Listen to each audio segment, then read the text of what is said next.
This podcast was produced by OAR FM Dunedin with support from New Zealand On the Air. Write On, showcasing the work of Otago Southland writers. I'm Beverly Martens. Join me for news and interviews with local writers on the second Wednesday of every month from noon till 1 and replayed the following Sunday at 1 p.m.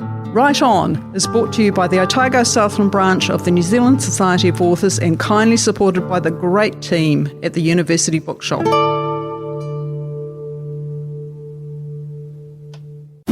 What do you want to be when you grow up?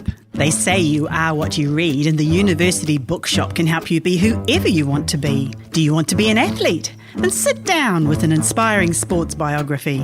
Do you fancy yourself as a detective?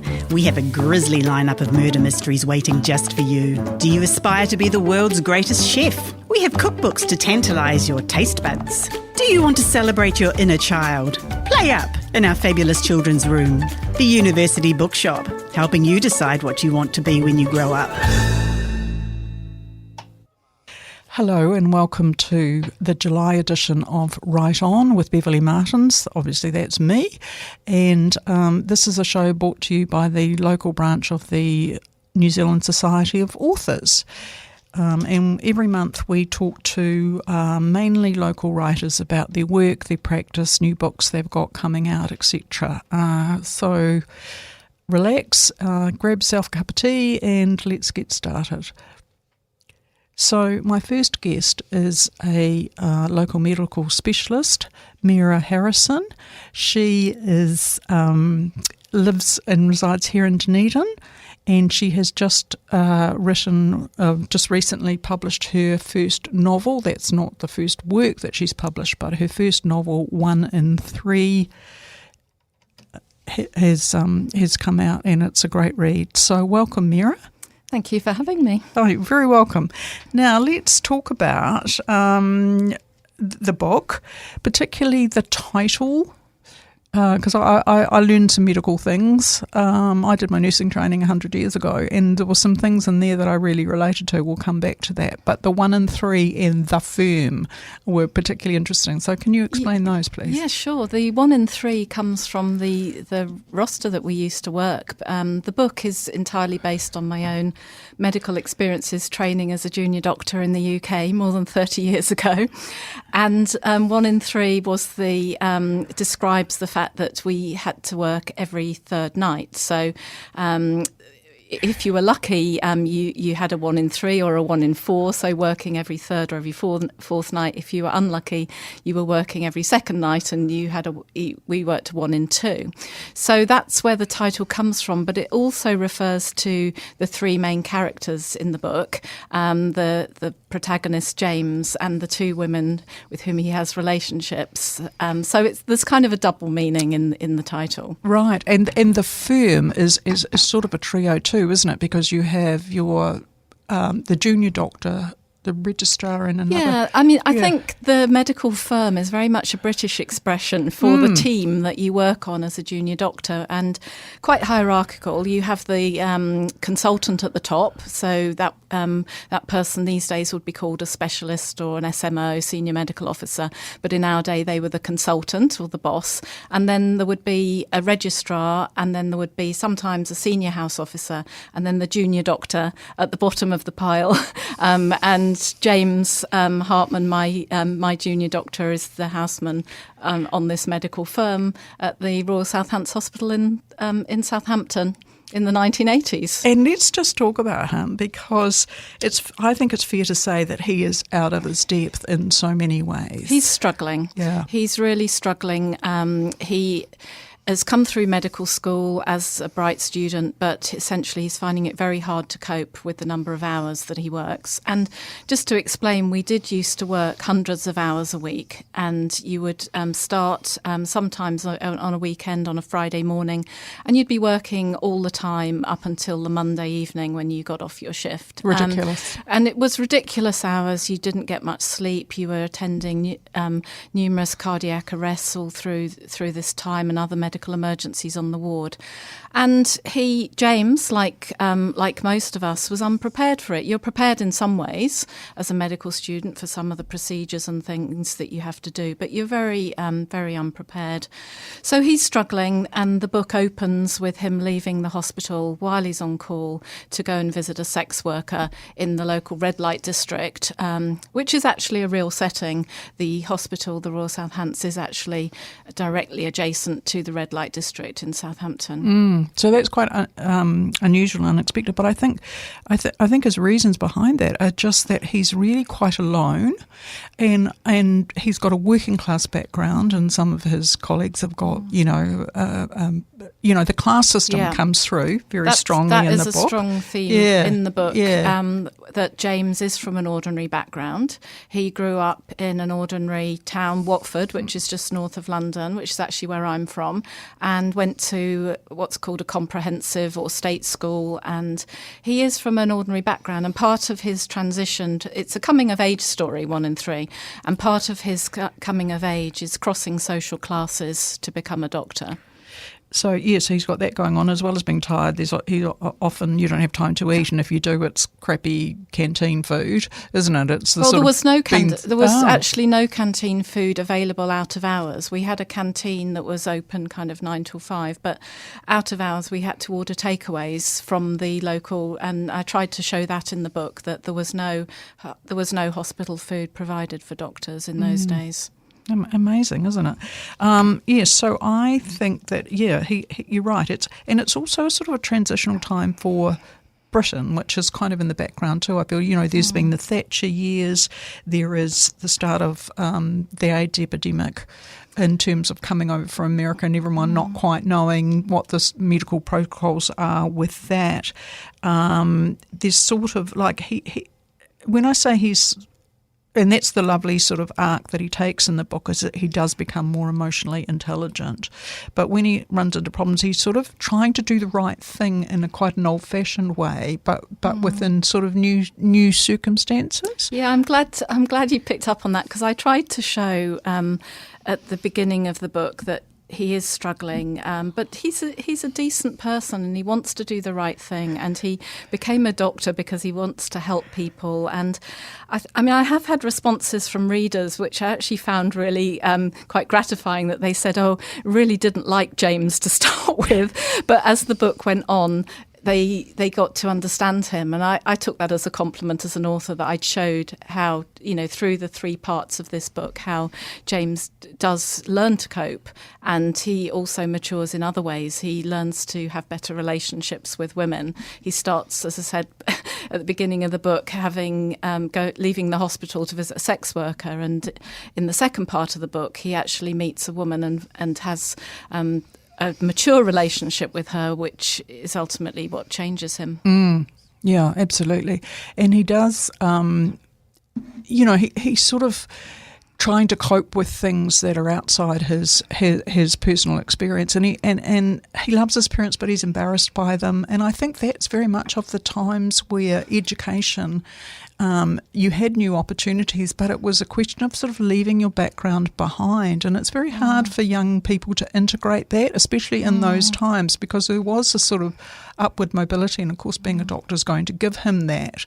But he has to context that with finding somewhere to fit in, doesn't he? Well, absolutely. I mean, I was the first person in my family to go to university, to go directly after school, to go away, and you do move into another world, and you leave your family and your home behind, and it's quite scary. You're finding yourself, who you are as a person, as well as the tough education that it is. 5 years at medical school is hard work, and I think that James, he came through all of that well, but he's still in that process of leaving his family, and he loves his family, but he also, he wants to become his own person.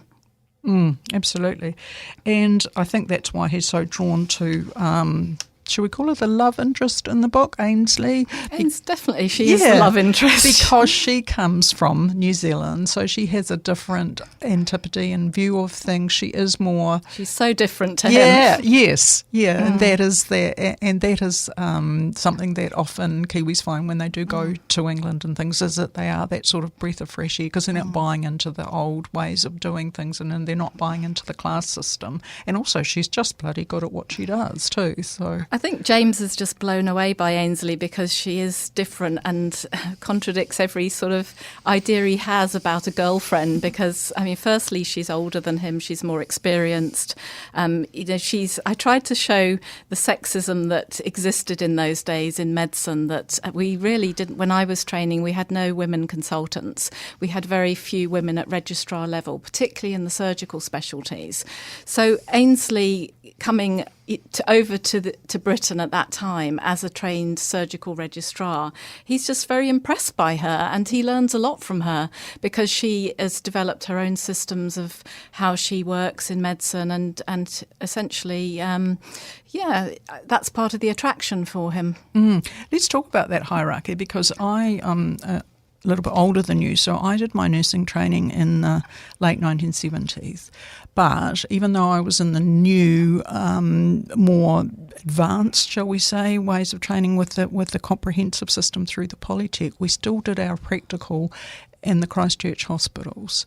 So that hierarchy, that thing that you have of the incredibly well-named Mr. Hacker, the surgical consultant, who is hopeless, basically, but he's been doing it for a long time. He's not very good at his job. He often causes bleeds and sometimes deaths, but he is fawned over by the nursing staff, by the theatre sister, and I still remember that kind of fluttering of the eyelashes that went on when the consultant swept through, did their thing, left the mess for people to clean up, and then went off to play golf, as it were. Now, I'm exaggerating, but only slightly. So I don't think you're exaggerating at all. I think that's exactly how it was. And I've had colleagues who've read 1 in 3 and said to me that I've completely captured the atmosphere, particularly in theatres, of this male consultant at the top, this godlike figure who could really do what he liked, and the sexual harassment of the nurses. And then the nurses were, sometimes quite often vicious to women who were trying to become surgeons and train. And it was a horrible environment, and not a very good environment to learn to train to be a surgeon in. No, and quite fear-based too, I think. Yes. Yeah, yes. Like you're so busy worrying about buggering up that you didn't necessarily learn in a absolutely. better way. I mean, I do remember in my career, because I did obstetrics and gynecology, which is a surgical specialty, and I do remember learning to do a hysterectomy and just feeling this trickle of sweat dripping down the back of my neck underneath the scrubs, and just like hoping it wouldn't stain so people wouldn't see just how petrified I was. Yeah. So let's go now to the present day, and this is why I wanted to particularly talk to you this month, Mira, is there's just been a 5-part documentary series called Diary of a Junior Doctor. It's been on TVNZ on Tuesday nights, and I watched every episode and thoroughly enjoyed it. And in some ways, not a lot has changed in the terms of the workload, the relentless hours, that kind of thing. You really are thrown at the deep end. But what I did notice, and I'm sure it wasn't just for the cameras, was the support of the people above them. That they would go out of their way to check in with these guys, make sure they're all right, show them procedures, invite them and give them good feedback on a fairly regular basis. Yes, I totally agree. I mean, I caught an episode of it, and that was my observation. I mean, you say the hours have changed for the better, and they certainly have. I mean, I used to work 32 hours in a row. That's a 24-hour shift, and then the next day on the wards. So every third night on the wards, we would work 32 hours without a break, and then there were the longer weekends, which I mentioned. So my son, who's a junior doctor, tells me that his long day is 16 hours. So essentially over 30 years, that length of shift has halved, more than half. So although they do work long hours, they're not working the ridiculous hours that we were working without a break. So that is an improvement. And the other thing that you mentioned about the support, I think that's absolutely correct, because that was my observation watching that series, was that alongside those junior doctors in ED was another senior doctor, was somebody more experienced, often at consultant level, who was by their side, was supervising them, was showing them what to do, was helping them when they couldn't do it. Now, the problem in our day was that the consultants were not present at the hospital. I've worked most of my clinical career in jobs where the consultants didn't even show up at the public hospital. So the only person I had was above me was my SHO, my senior house officer, and the registrar was there. And that's what I tried to show in 1 in 3, how James is really supported and taught by those two people above him. So yes, I agree that I think that's a good change, is that the consultants are now there really supporting the junior doctors as they learn. Just one other thought I've had while you were talking there, Mira, is now the technology is so diagnostic. There are so many machines to check so many things. It was very manual back in the day, wasn't it? You were literally writing notes on a strip of card. You were sometimes doing their own blood tests because there weren't people taking blood. Is that better or worse? There certainly are more technological advances these days. You know, there's more patients have more access to scans, CT scans, that sort of thing. But I would argue that the basic practice of medicine actually hasn't changed. When I've trained, I remember one of my favourite teachers saying, listen to the patients, they will tell you what's wrong with them. And medicine is an art as much as it is a science, and we take a history from patients and then we examine them and then we perform the investigations. And I would argue, although we have more investigations now and we can move more quickly to a CT scan or whatever, I think the basic concept of listening to your patients, taking that history, examining them, is not that different to how it was 30 years ago, maybe 50 or more years ago. So tell me then why you wanted, because you're obviously still very passionate about medicine, why did you want to write this book? Was it cathartic? The idea for this book came to me on my first weekend on call in the RSH hospital when I was attending the 14th cardiac arrest of the weekend. I was literally on my knees on the floor next to this patient and didn't know what to do. And it was a horrendous weekend, and I walked away and I did have this feeling that one day I want to write about it. And I carried the story of, I somehow knew James and the other characters long before I actually got to write it, because I actually didn't start writing this book till 2019. Because I was very busy having a medical career, having children, all the other things that you do. Mm-hmm. So the idea was there in my head for all of that time. But by the time I came to write it, it was a long time. It was a long time later. So I wouldn't necessarily say it was a cathartic process, because it had all happened so long ago. Right. But reflecting on it, I think, probably made you think about the way that you do things now. And yeah, I think, I work in a research position now, and I've spent a lot of my time in research. So I've moved away from that acute medical practice on the wards. But I think in medicine, hopefully, we are always evaluating our practice and thinking how we can do things better. I think the difficulty is when you're stuck in a system where you can't change things. And as James is in this book, as a lot of junior doctors were in those days, we were working under conditions that we couldn't do anything about.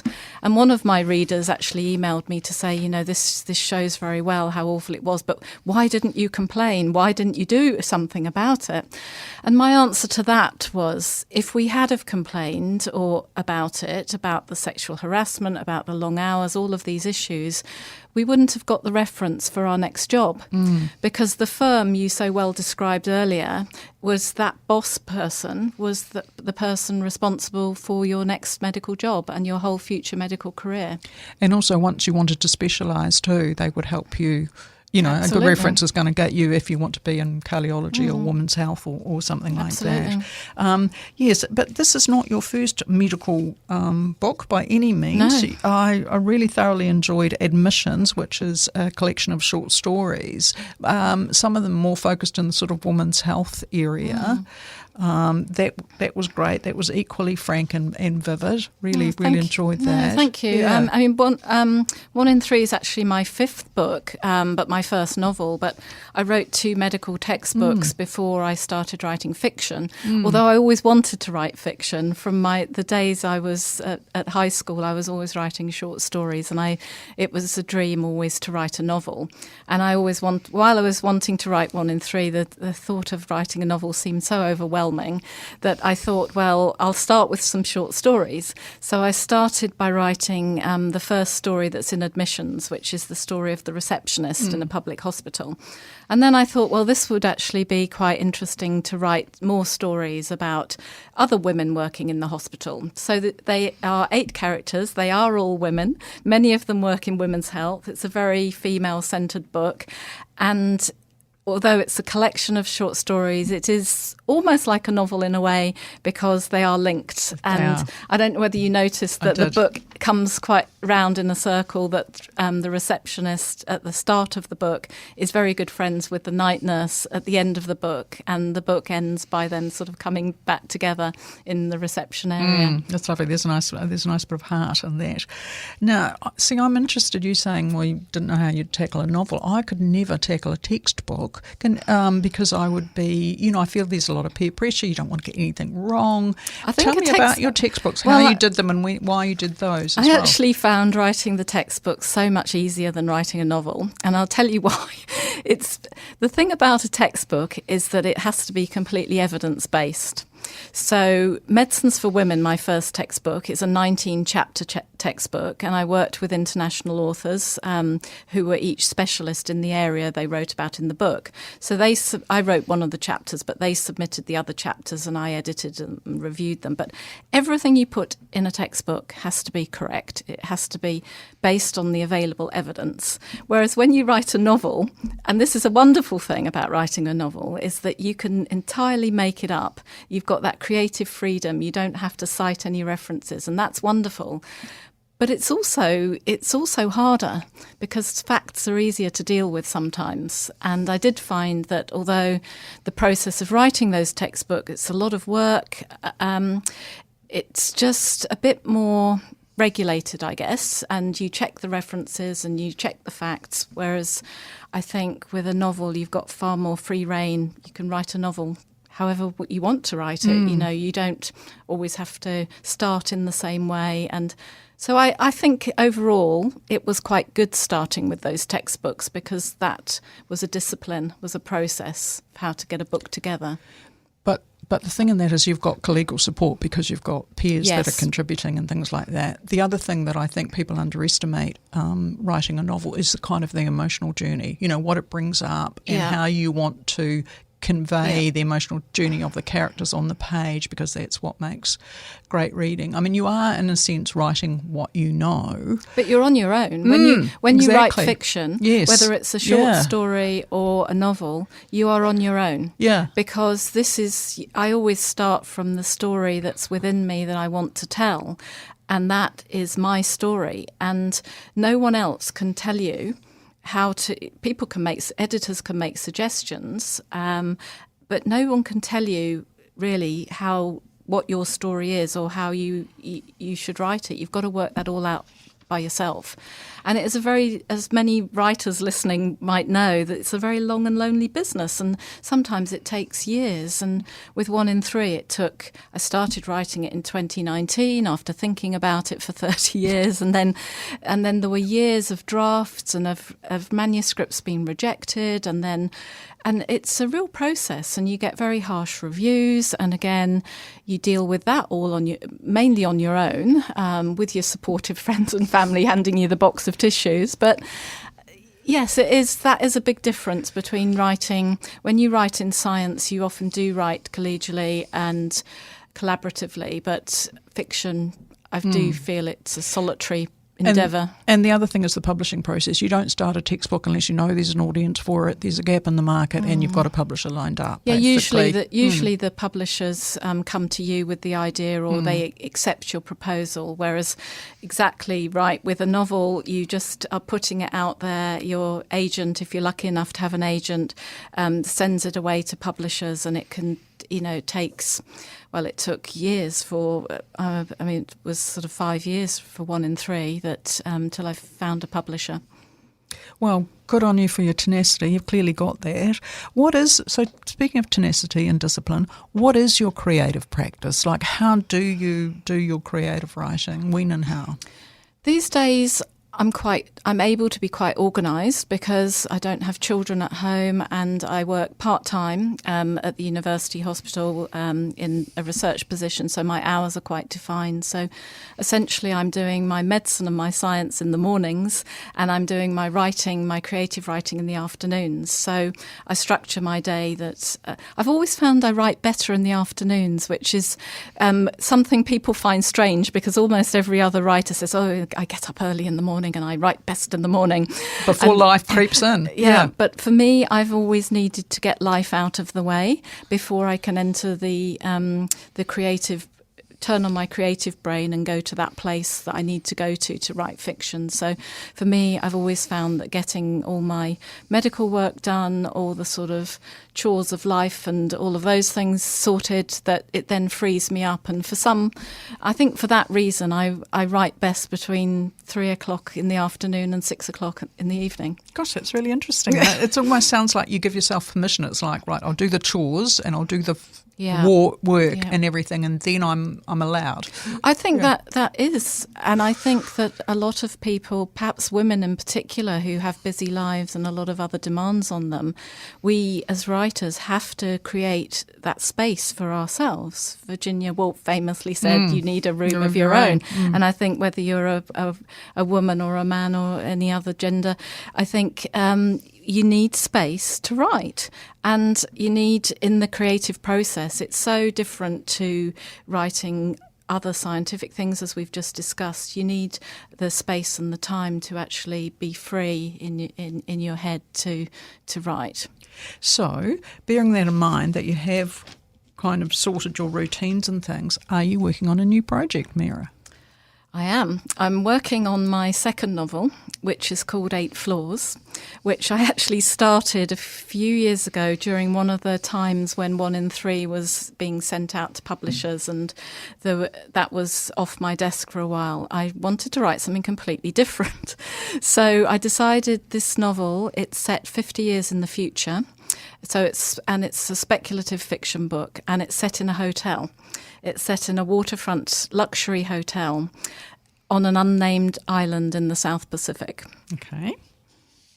So that is that's as much as we know. That's as much as I'm willing to say at the moment, and I am currently in the final, I hope, coming towards the final edits of the manuscript, and I'm hoping to send it to my agent, but in a couple of months' time, and hopefully find a publisher.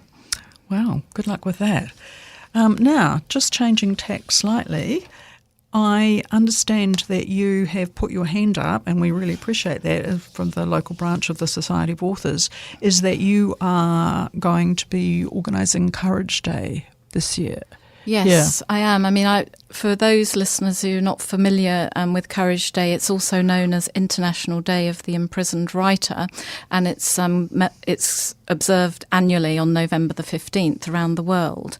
In New Zealand, the New Zealand Society of Authors decided it would be called Courage Day after James Courage, who was a novelist, I think in the 1930s to 1950s. He wrote a series of books which were actually censored in New Zealand because they showed male homosexual relationships, and his books were censored. And so the day is named for him, but it is an international day where we think about and remind people that many writers throughout the world have been imprisoned, sometimes tortured, for writing. And it's about the freedom to write, it's about the freedom from oppression and the freedom of expression. So this year, the our local branch, Otago Southland, we are going to have a stall at the Otago Farmers Market on Saturday, November the 15th. And so do come along. If you put that in your diaries, do come along, because there will be a few of us writers, local writers, who will be on the stand to talk about, to anybody who'd like to come and talk to us about writers who've been imprisoned for just really trying to write. And these can be journalists or novelists in many different countries of the world. And as I just gave with the example of James Courage, we've even had these issues in Aotearoa about the freedom to write.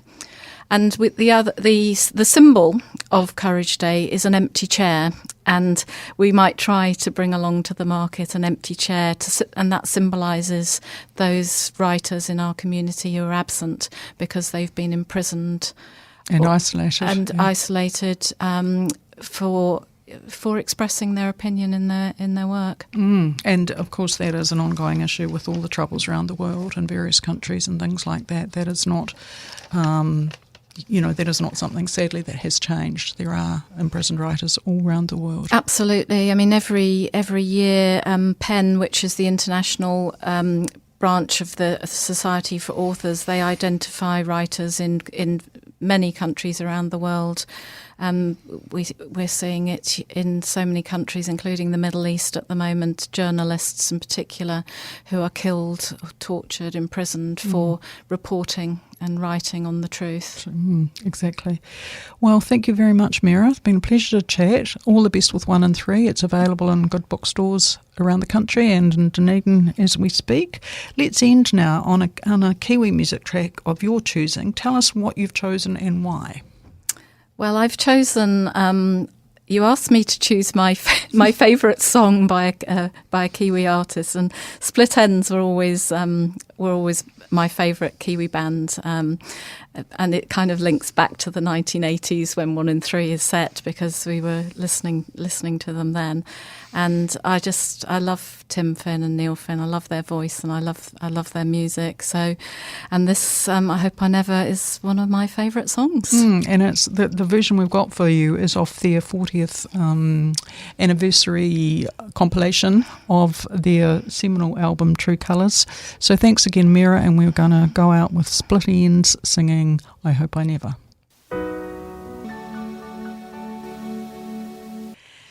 And I can't believe that we're already halfway through the year. It's July, and what I wanted to do, because it's really hard work here in Dunedin in July sometimes, is talk to you about some events that are coming up that are real winter warmers. They'll get you out and about in the community. You'll have some laughs and you'll learn some things. So with that in mind, my next guest is Ina Kinski, who is the book buyer for the University Bookshop. And as I say, I wanted to catch up with her because there's a myriad of events that they are involved in this month, and I wanted you to hear about them. Hi, Ina. Really nice to see you. For those of listeners who don't know, Ina Kinski is the book buyer at the University Bookshop, and I really wanted to catch up with you because it's been a few months since we've had a good chat. Hello, Beverly. Hi. But also, boy, this is a particularly busy month at the bookstore. I don't know how it happened. We say yes to good things, and there were so many good things. It's crazy. Last month we only did 2 events, which was a little bit unusual and a little bit quiet, and then boom, it feels like a mini festival. Doesn't it? Because I think there's something like 10 events, and that's over and above the kind of in-house things you do with story time with the kids, and of course there's been the school holidays, and so you would have been busy on that level. I think you've got something like 5 book launches coming up, a few non-fiction, some poetry, things like that. But you've also got some kind of one-off, slightly unique events that I think our listeners will be really interested in. So I thought I'd just run through them in kind of date order from between soonish and the rest of the month. Sounds great. Okay, so the first one is, and it's actually not at the bookshop, it's at the library, but it's the fundraiser for the Robert Lord Cottage Trust. That's right. So we're helping with that, and I'm quite excited. So Robert Lord for those that don't know, was a very famous playwright and had strong Dunedin connections. And it's his cottage where he lived and died. That is being used as the writers and residents for various programs. And so there's the Cottage Trust, the Writers Cottage and Residence Trust, and the Friends of the Cottage, and they're putting on a big birthday party for what would have been his 80th birthday. So that is on Friday the 18th, which is such a special date, of course. So it's a ticketed event, and there's going to be readings from some special, yet to be announced. I happen to know who they are, but I'll keep it secret because it's meant to be a great surprise. It's a ticketed event with drinks and nibbles and an opportunity to mingle in the Dunningham suite on the Friday the 18th. So you get the readings and your ticket as a donation. Correct. Yeah. And for those not comfortable doing an online donation, we are selling tickets at the bookshop. So just pop into store and ask for a physical ticket. Right, brilliant. Yes, no, Robert Lord has, he's really made a difference to the writing landscape in Dunedin, both for his own work, and of course Chris Bickle edited his diaries. So there was that, but also just the number of writers, including the children's writer in residence, usually stays there. The summer, the emerging writer that the bookshop sponsor stays there in the summer, but also lots of playwrights come down because that's obviously the link. So they have a very strong link with Playmarket as well. So that's a brilliant thing to help with fundraising because, of course, the cottage is very tiny, very old, and obviously, needs to be kind of kept up with modern conveniences, so to speak, with like a heat pump or just general maintenance and things like that. So that's a really good cause. Okay, so the next one is not so much for, talking about being 80.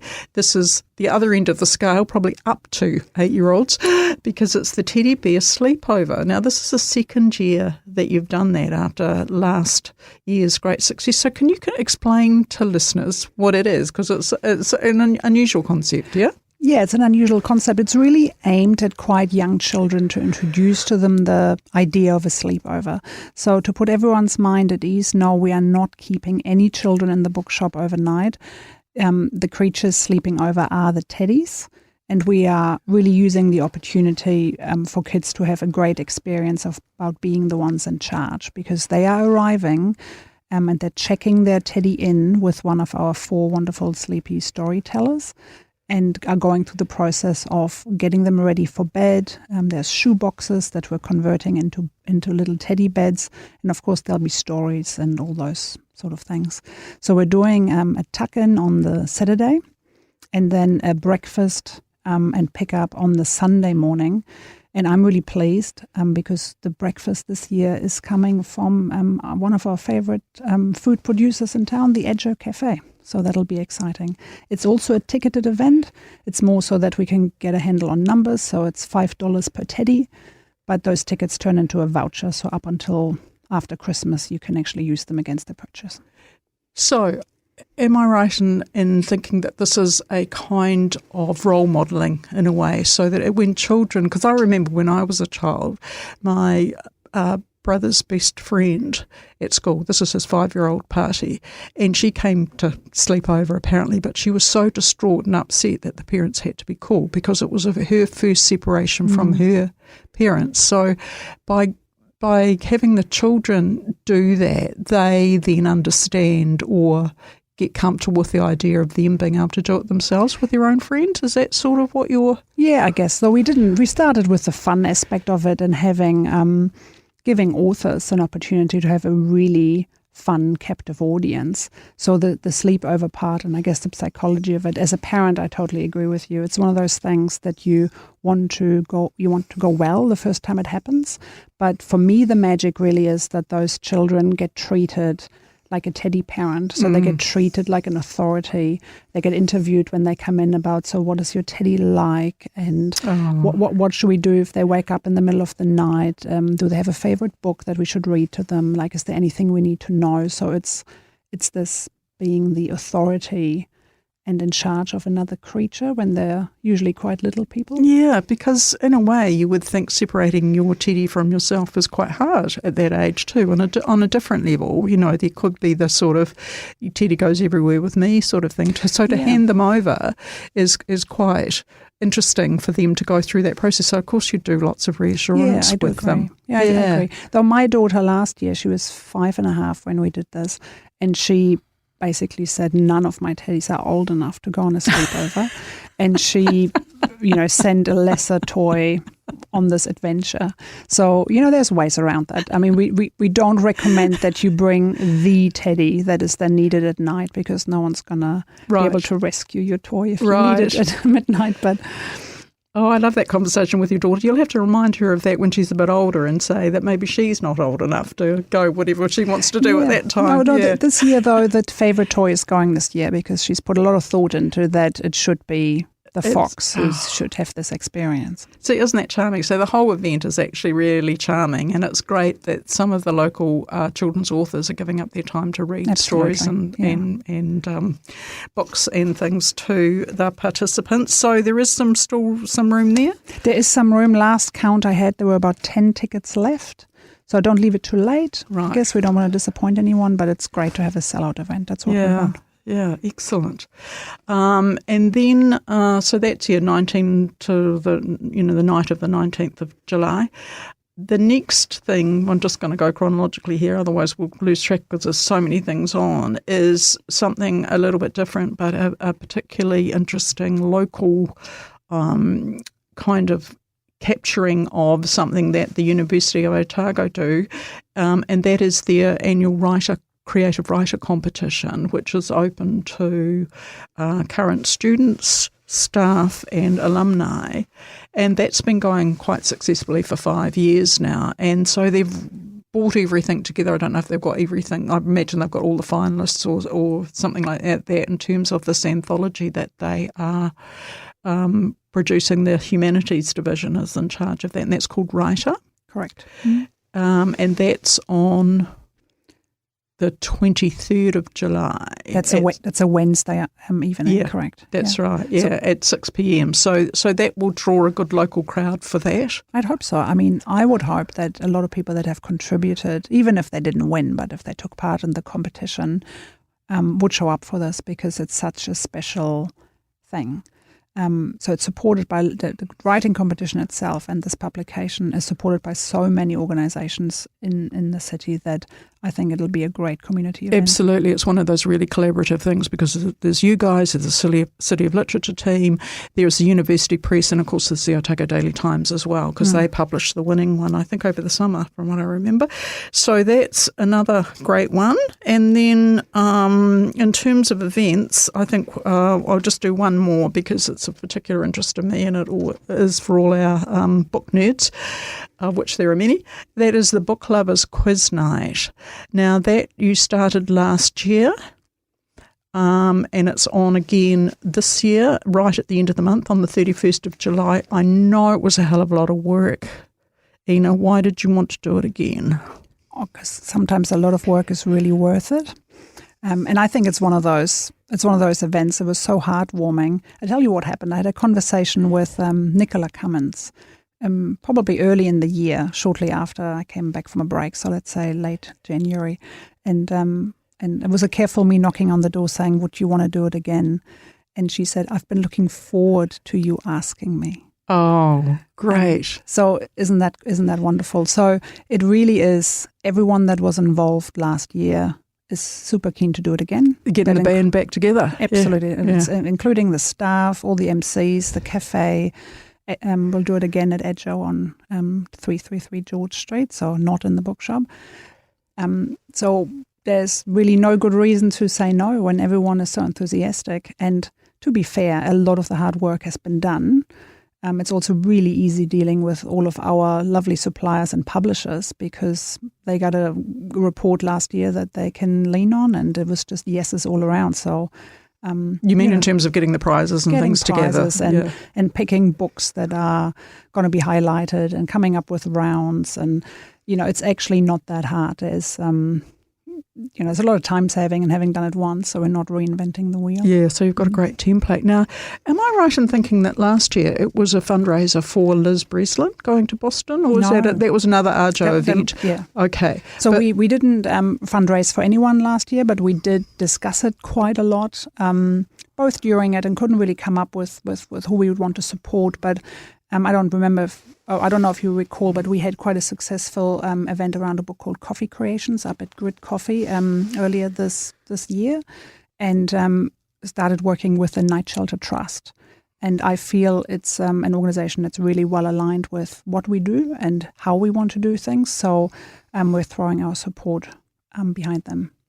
So that's so that's who the recipient will be. No, of course it's a really worthy cause, and no more so than at this time of the year when there are some rough sleepers that are literally out in the cold. That's right. Yeah, so that's brilliant. Okay, so that's a Books Lovers Quiz Night. Now I think the word only started, went out yesterday, and bang, you've got 80% full already. That's right. Yeah. And you're starting a wait list. So if you want to be in on it, do reply to events at... No, so there's a sign-up form that went out in the email newsletter on Monday.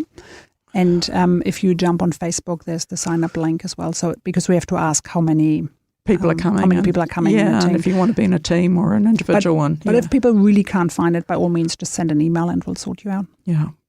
So, definitely get in on that. And so fantastic that you're doing it again, and what a excellent event for the winter, and just have a few laughs and be in a heartwarming, like-minded crowd. That's excellent.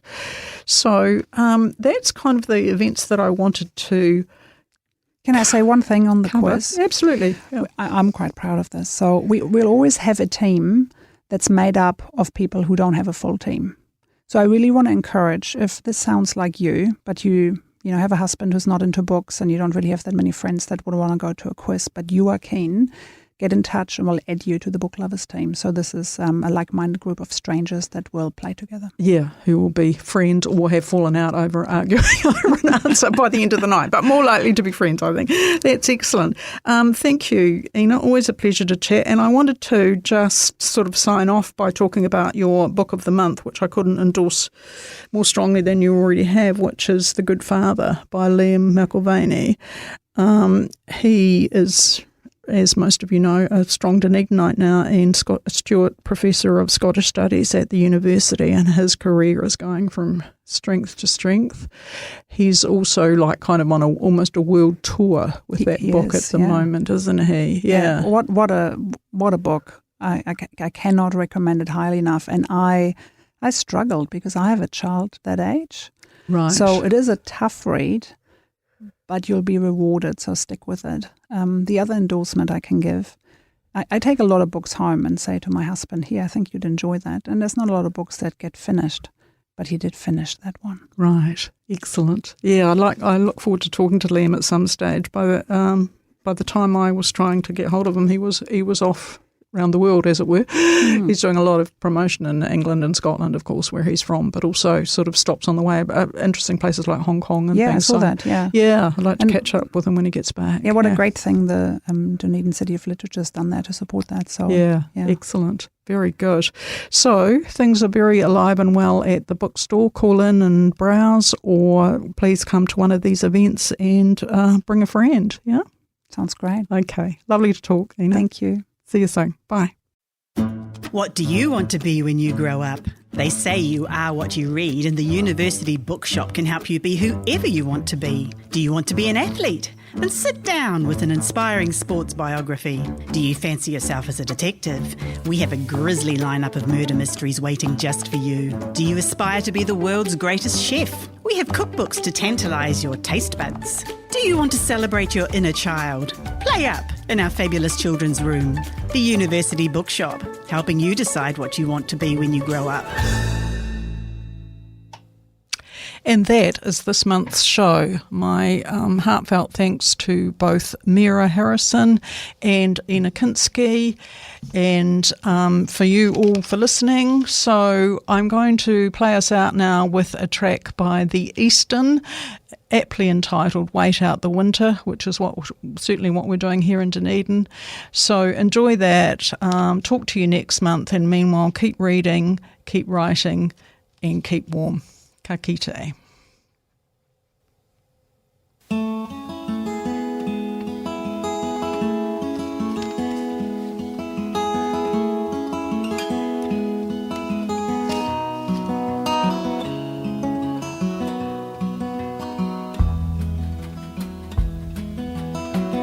Watching him by the roadside, shaded bright eyes and a thumb, thinking about what my father said. Only one chance to be young, only one chance to be young.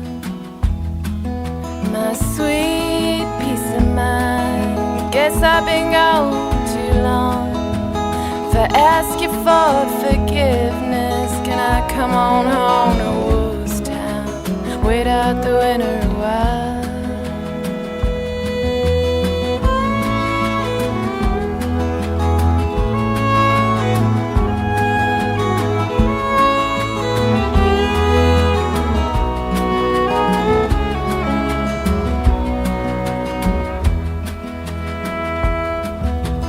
The shops are all closed on Sunday. Know that you're sleeping, it's late. If I call you up from a payphone, will you tell me all your stories in the time when you're still half awake? My sweet peace of mind, you hang in the air like a ghost, with the high sun in the horizon and the bus that I should be on the road leads to the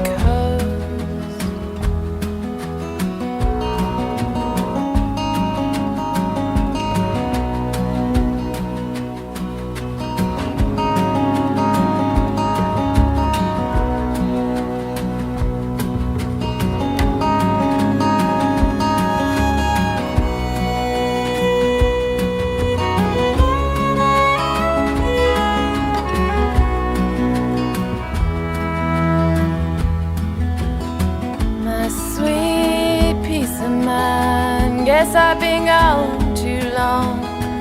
If I ask you for forgiveness, can I come on home to Woo's Town? Wait out the winter a while.